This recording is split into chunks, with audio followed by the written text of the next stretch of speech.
नमस्कार माझ्या शेतकरी बांधवांनो, मी नवनाथ राठोड आणि आपण पाहत आहात ॲग्रीट्यूब चॅनल। सर्व शेतकऱ्यांचं मी या चॅनलमध्ये हार्दिक स्वागत करीत आहोत। मित्रांनो, आज आपण अद्रक या पिकामध्ये आलेलो आहोत आणि लागवड करून जवळपास अद्रकीला 2 महिने होत आलेले आहेत। या 2 महिन्यामध्ये काही शेतकऱ्यांना कुठेतरी सडीसारखा असं स्टंप दिसत असेल, पानावर चट्टे दिसत असतील, कुठं आळीनं कुरतडलेलं दिसत असेल, तर आज बऱ्याच शेतकऱ्यांचं असं म्हणणं झालं की आताच अद्रक लागायला लागली। तर मी त्या शेतकऱ्यांना सांगू इच्छितो, घाबरून जाण्याचं काही कारण नाही आहे। अद्रकमध्ये हा जो महिना आहे हा सडीचा महिना नाही आहे। जसं या ठिकाणी मॉइश्चर वगैरे जास्त प्रमाणात नाही आहे, दमट असं वातावरण या ठिकाणी सध्या नाही आहे, तर घाबरून जाण्याचं कोणतंही कारण नाही आहे। हे काही सडीचं नाही। तर एखादी स्टंप जर आपल्याला सडीसारखं वाटत असेल, कुठंतरी पिवळं पडून ते पान गळाल्यासारखं जर वाटत असेल, तर त्या ठिकाणी आपण ती अद्रक खणून बघावी। खणल्यानंतर आपल्याला प्रामुख्याने असं जाणवेल, त्या अद्रकीजवळ अशी काय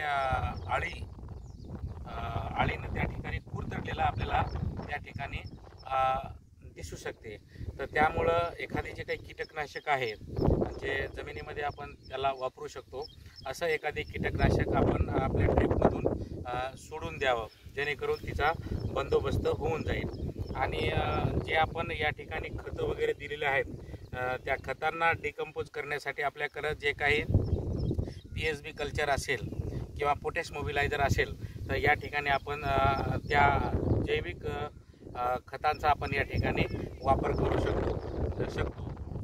ज्या शेतकऱ्यांनी PSB कल्चर आणि पोटॅश मोबिलायझर सोडलेले असन, त्या शेतकऱ्यांनी आता सर्वसाधारण ज्या ठिकाणी थोडं पाऊस चालू आहे, अशा वेळी अशा वातावरणामध्ये आपल्याला ट्रायकोडर्मा आणि सुडोमोनस या दोन्ही जैविक बुरशी आहे, या दोन्ही जैविक बुरशीचे आपण या ठिकाणी प्रति एकरी 1 लिटर 200 लिटर पाण्यामध्ये सोडून द्यायचं आहे, जेणेकरून जे काही प्रिव्हेंटिव्ह आपण सडीसाठी काळजी घेणार आहोत, त्या शेतकऱ्यांनी हे दोन्ही जे काही जैविक बुरशीनाशक आहेत ते आपण आपल्या पिकांना या ठिकाणी अद्रकीमधून देऊन टाका।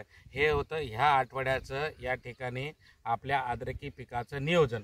आणि ज्या शेतकऱ्यांना अशी आळी वगैरे कुठेतरी दिसत असेल, एखादी आळीनाशक वरतून आपण इमामेक्टिन सारखं किंवा तुमचं कोरॅजन ह्या ठिकाणी आपण एक स्प्रेमधून घेऊ शकतो।